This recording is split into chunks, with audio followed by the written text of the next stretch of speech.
வணக்கம். எல்லாரும் எப்படி இருக்கீங்க? இன்னைக்கு நம்ம லேப்ல மைக்ரோபயாலஜியோட ஒரு ரொம்பவே முக்கியமான டெக்னிக்க பத்தி பார்க்க போறோம். அதுதான் தொங்கும் துளி நுட்பம். இது பார்க்கறதுக்கு ரொம்ப சிம்பிளா தெரியலாம், ஆனா பல கொடிய நோய்கள கண்டுபிடிக்கிறதுக்கு இது ஒரு முக்கியமான முதல் படி. சரி வாங்க, அந்த சின்னஞ்சிறு பாக்டீரியா எப்படி நகருதுங்கிற ரகசியத்தை நாம சேர்ந்து கண்டுபிடிக்கலாம்.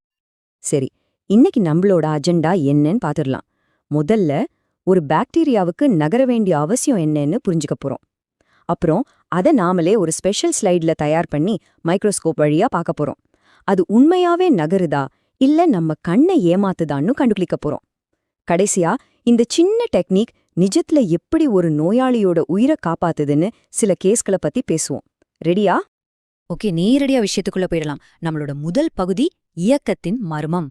ரொம்ப சிம்பிளான ஆனா ரொம்ப பவர்ஃபுல்லான ஒரு கேள்வியோட ஆரம்பிக்கலாமா? இந்த சின்ன உயிரினம் நகருதா இல்லையாங்கிறது ஏன் இவ்ளோ முக்கியம்? யோசிச்சு பாருங்க. ஒரு பாக்டீரியா நகருமா நகராதாங்கிற இந்த ஒத்த விஷயம் அது என்ன மாதிரியான பாக்டீரியான்னு கண்டுபிடிக்கிறதுக்கு ஒரு பெரிய க்ளூ கொடுக்குது. சில பாக்டீரியாக்களால நகர முடியும், சிலதால முடியாது. இந்த சின்ன வித்தியாசம் ஒரு டிடெக்டிவ் குற்றவாளியை கண்டுபிடிக்கிற மாதிரி நாம சரியான நோய்க்கிருமியை கண்டுபிடிக்கிறதுக்கு ரொம்பவே உதவுது. அடுத்ததா நம்மளோட இரண்டாவது பகுதி.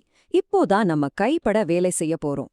நம்ம தூங்கும் துளி ஸ்லைட நாமளே ரெடி பண்ண போறோம். இது சாதாரண ஸ்லைட் கிடையாது, இது ஒரு ஸ்பெஷல் ஸ்லைட். இதுல ஒரு சின்ன ட்ரிக் இருக்கு, வாங்க எப்படின்னு பாப்போம். இப்போ ஸ்டெப் பை ஸ்டெப்பா பார்க்கலாம். ரொம்ப கவனமா செய்யணும். முதல்ல இந்த மாதிரி ஒரு குழி இருக்கிற ஸ்லைட எடுத்துக்கோங்க. அதுல அந்த குழிய சுத்தி ஒரு வளையம் மாதிரி வாஸ்லின் அப்ளை பண்ணணும். எதுக்குன்னா அப்போதான் காத்து உள்ள போகாத ஒரு ஏர்டைட் சீல் கிடைக்கும். அடுத்து ஒரு சின்ன கவர் ஸ்லிப் எடுத்து அதோட சென்டர்ல ஒரே ஒரு சொட்டு நம்ம பாக்டீரியா கல்ச்சரை வைக்கணும். இப்போதான் ரொம்ப முக்கியமான ஸ்டெப். அந்த வாஸ்லின் தடவுன ஸ்லைட அப்படியே தலகீழா திருப்பி கவர் ஸ்லிப் மேல மெதுவா வைக்கணும். லேசா ஒரு பிரஸ் கொடுத்தா போதும், நல்லா ஒட்டிக்கும். கடைசியா ரெடியா? இது அப்படியே வேகமா திருப்பினா பாத்தீங்களா, அந்த ஒரு சொட்டு பாக்டீரியா அந்த குழிக்குள்ள அழகா தொங்கிட்டு இருக்கும். இதுக்கு பேரு தான் தொங்கும் துளி. சூப்பர், நம்ம ஸ்லைட் இப்போ ரெடி. வாங்க இத மைக்ரோஸ்கோப் கீழே வச்சு உள்ள என்னதான் நடக்குதுன்னு பாப்போம். இப்போதான் அசலான வேட்டையே ஆரம்பிக்க போகுது. மைக்ரோஸ்கோப்ல ஃபோக்கஸ் பண்றதுக்கு ஒரு முறை இருக்கு. முதல்ல எப்பவுமே லோ பவர்ல இருந்து தான் ஆரம்பிக்கணும். டயாஃப்ராமையும் மூடி வச்சுக்கோங்க. இப்போ கோர்ஸ் அட்ஜஸ்ட்மெண்ட்டை யூஸ் பண்ணி அந்த தொங்குற துளியோட ஓரத்தை தேடுங்க. ஒரு மாதிரி வளைஞ்சு நெழிஞ்ச கோடு மாதிரி தெரியும். அது தெரிஞ்சதும் அதை ஃபீல்டோட சென்டருக்கு கொண்டு வாங்க. இப்போ அடுத்த ஸ்டெப், ஹை பவர் லென்ஸுக்கு மாத்துங்க. ரொம்ப முக்கியம். இனிமே கோர்ஸ் அட்ஜஸ்ட்மெண்ட்ல கை வைக்கவே கூடாது.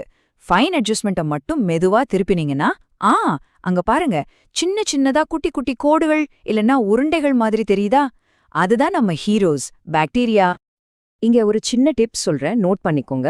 இந்த பாக்டீரியாக்கள் பெரும்பாலும் டிரான்ஸ்பரண்டா, அதாவது கண்ணாடி மாதிரி இருக்கும். அதனால நீங்க லைட்டை ரொம்ப அதிகமா வச்சீங்கன்னா அதுங்க கண்ணுக்கே தெரியாம போயிடும். சோ அந்த டயஃப்ராம் லீவரை யூஸ் பண்ணி லைட்டை கொஞ்சம் கம்மி பண்ணி பாருங்க. அப்போதான் பேக்ரவுண்டுக்கும் பாக்டீரியாவுக்கும் உள்ள கான்ட்ராஸ்ட் நல்லா தெரியும், நம்மால அதை தெளிவா பார்க்க முடியும். சரி, இப்போ நாம பார்க்க போறதுதான் இந்த முழு பரிசோதனையோட முக்கியமான கட்டம். அதாவது இயக்கம் உண்மையா இல்ல வெறும் மாயையான்னு கண்டுபிடிக்க போறோம். நாம பாக்குறது நிஜமான அசைவா இல்ல நம்ம கண்ணை ஏமாத்துற ஒரு தந்திரமா? இங்க தான் நீங்க ரொம்ப ஷார்ப்பா கவனிக்கணும். 2 விதமான அசைவுகள் இருக்கு.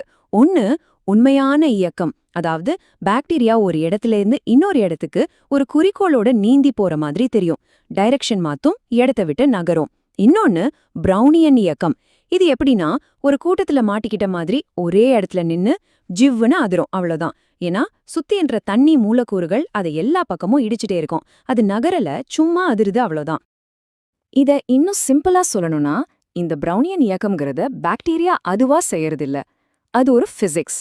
அதாவது தண்ணியில இருக்கிற சின்ன சின்ன நீர் மூலக்கூறுகள் நம்ம பாக்டீரியாவை இடைவிடாம மோதிட்டே இருக்கும். அந்த அதிர்வு தான் இது. ஒரு சின்ன தூசி துகளை தண்ணில போட்டா கூட அது இப்படிதான் அதிரும். சோ இது உயிருள்ள ஒரு பொருளோட ஏக்கம் கிடையாது.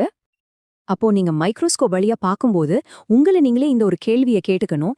இந்த பாக்டீரியா ஒரு இடத்த விட்டு இன்னொரு இடத்துக்கு நீச்சல் அடிச்சு போதா இல்ல ஒரே இடத்துல நின்னு வைப்ரேட் ஆகுதா? இந்த ஒரு கேள்விக்கான பதில்ல தான் உங்க ரிசல்ட்டே அடங்கியிருக்கு. சரிப்பா, அது நீந்தனா என்ன, அதிர்ந்தா என்ன, இதுக்கு எதுக்கு இவ்வளவு மெனக்கெடணும்னு நீங்க கேட்கறது புரியுது. ஆனா இந்த சின்ன வித்தியாசத்தை கண்டுபிடிக்கிறது ஒரு உயிரையே காப்பாத்த முடியும். எப்படின்னு கேக்குறீங்களா? வாங்க சில நிஜமான கேஸ்களை பத்தி பாப்போம். இந்த இயக்கத்தை வச்சு நோயை எப்படி கண்டுபிடிக்கலான்னு பாருங்க. உதாரணத்துக்கு காலரா நோயை உண்டாக்குற விப்ரியோ காலரே பாக்டீரியா ஒரு ராக்கெட் மாதிரி சர்ருன்னு சீறி பாயும். அதோட மூமெண்ட்டே அப்படிதான் இருக்கும். அதே மாதிரி லிஸ்டீரியான்ற பாக்டீரியா தள்ளாடி தள்ளாடி உருண்டு போகும். இத டம்ப்ளிங் மொட்டிலிட்டின்னு சொல்லுவோம்.